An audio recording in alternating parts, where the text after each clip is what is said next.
पुण्यश्लोक अहिल्यादेवी होळकर शेतकरी कर्जमुक्त योजना. कोणाला मिळणार लाभ आणि कोण ठरणार अपात्र? राज्यातील लाखो शेतकऱ्यांना आर्थिक दिलासा देण्यासाठी महाराष्ट्र सरकारने महत्त्वपूर्ण निर्णय घेत पुण्यश्लोक अहिल्यादेवी होळकर शेतकरी कर्जमुक्ती योजना मंजूर केली आहे. याच योजनेच्या अंतर्गत पात्र शेतकऱ्यांमध्ये 2 लाख रुपयांपर्यंतचं पीक कर्ज माफ करण्यात येणार आहे. सततची नापिकी, वाढते उत्पादन खर्च, शेतीमालाला न मिळणारा योग्य भाव आणि नैसर्गिक आपत्ती यामुळे अनेक शेतकरी कर्जबाजारी झाले आहेत. अशाही परिस्थितीमध्ये ही कर्जबाजारी योजना शेतकऱ्यांसाठी मोठा आधार ठरणार असल्याचे सरकारचे म्हणणे आहे. मात्र या योजनेचा लाभ प्रत्येक कर्जदार शेतकऱ्याला मिळणार नाही. योजनेचा फायदा केवळ गरजू आणि पात्र शेतकऱ्यांपर्यंत पोहोचावा यासाठी राज्य सरकारने काही कठोरात कठोर अटी आणि निकष निश्चित केले आहेत. त्यामुळे शेतकऱ्यांनी योजनेचा लाभ घेण्यापूर्वी नियमांची संपूर्ण माहिती जाणून घेणे आवश्यक आहे. आधार प्रमाणीकरण आणि ॲग्री स्टॉक नोंदणी बंधनकारक. सरकारने या योजनेसाठी आधार प्रमाणीकरण अनिवार्य केले आहे. तसेच प्रत्येक पात्र शेतकऱ्यांनी ॲग्री स्टॉक पोर्टलवर नोंदणी करणे आवश्यक आहे. ॲग्री स्टॉक ही केंद्र सरकारची डिजिटल कृषी व्यवस्था असून त्यामध्ये शेतकऱ्यांची जमीन, पीक, कर्ज आणि इतर कृषी विषयक माहिती एकत्रित स्वरूपात उपलब्ध राहते. याच प्रक्रियेमुळे बनावट लाभार्थी शोधणे सोपे होणार आहे. त्यामुळे खऱ्या शेतकऱ्यांना याचा लाभ मिळेल असा विश्वास देखील प्रशासनाने व्यक्त केला आहे. या संपूर्ण प्रक्रिया ऑनलाईन होणार असल्याने पारदर्शकता वाढेल आणि भ्रष्टाचाराला देखील आळा बसेल असेही यावेळी सरकारचं मत आहे.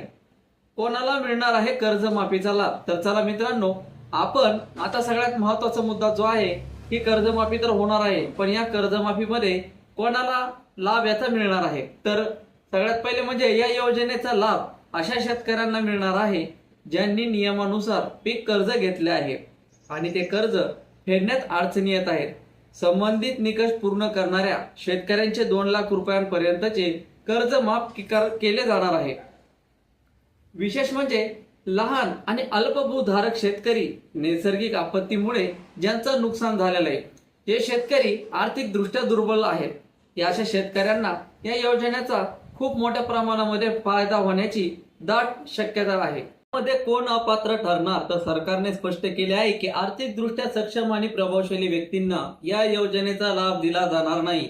यामध्ये खालील प्रमाणे व्यक्तींचा समावेश केलेला आहे, ज्यामध्ये विद्यमान मंत्री आणि माजी मंत्री, विद्यमान व माजी खासदार, विद्यमान व माजी आमदार, जिल्हा परिषद सदस्य, जिल्हा पंचायत समिती सदस्य, महानगरपालिका, नगरपालिका आणि इतर स्थानिक स्वराज्य संस्थांमधील निवडून आलेले जे पण काही सदस्य असतील, सहकारी साखर कारखान्यांमधले पदाधिकारी, सहकारी बँकांचे संचालक आणि पदाधिकारी, दूध संघांचे पदाधिकारी, कृषी उत्पन्न बाजार समित्यांचे पदाधिकारी. सरकारच्या मते या व्यक्ती आर्थिकदृष्ट्या सक्षम असल्यामुळे त्यांना कर्जमाफीची आवश्यकता नाही.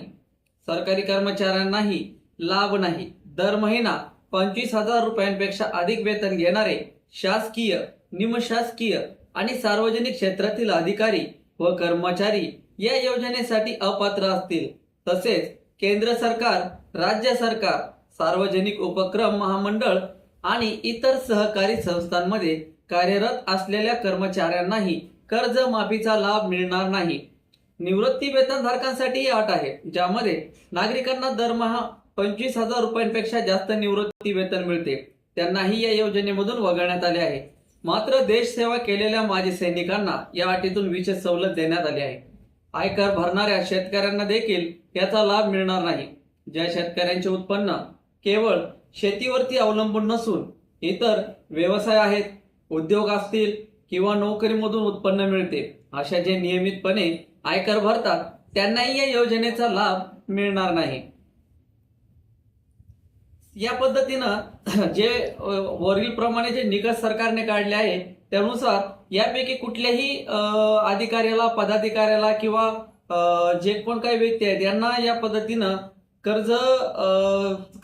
जी योजना आहे त्यातून त्यांना लाभ मिळणार नाही. यामध्ये सरकारचं असं म्हणणं आहे की कर्जमाफीचा निधी हा खऱ्या अर्थानं अडचणीत असलेल्या शेतकऱ्यांसाठीच वापरायला महत्वाचा आहे. त्यामुळं आर्थिकदृष्ट्या सक्षम घटकांना योजनेपासून दूर ठेवण्यात आले आहे.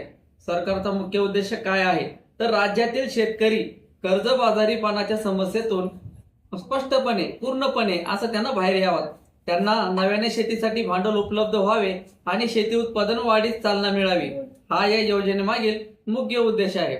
तसेच आधार प्रमाणीकरण आणि ॲग्रीस्टाक नोंदणीमुळे लाभार्थ्यांची अचूक माहिती उपलब्ध होईल. त्यामुळे बनावट अर्ज, गैरव्यवहार आणि दुबार लाभ घेणाऱ्या प्रकारांना आळा बसेल. तर मित्रांनो, या पद्धतीनं सध्या राज्य सरकारने जी यादी जाहीर केलेली आहे आणि कोण लाभार्थी असतील कोण लाभार्थी नसतील हे एकंदरीतच आता मी तुमच्या समोर सर्व विश्लेषण केलेलं आहे. तर तुम्हाला काय वाटतं, तुम्हाला याबद्दल सरकारच्या निर्णयाबद्दल काय वाटतं कमेंट बॉक्समध्ये आम्हाला नक्की कळवा. आणि तुम्हाला याचा लाभ मिळणार आहे की नाही ते देखील आम्हाला कमेंट बॉक्समध्ये नक्की सांगा. व्हिडिओ आवडला असेल तर युट्यूब चॅनलला सबस्क्राईब करा, फेसबुक पेजला फॉलो करा. भेटू नवीन व्हिडिओमध्ये, तोपर्यंत धन्यवाद.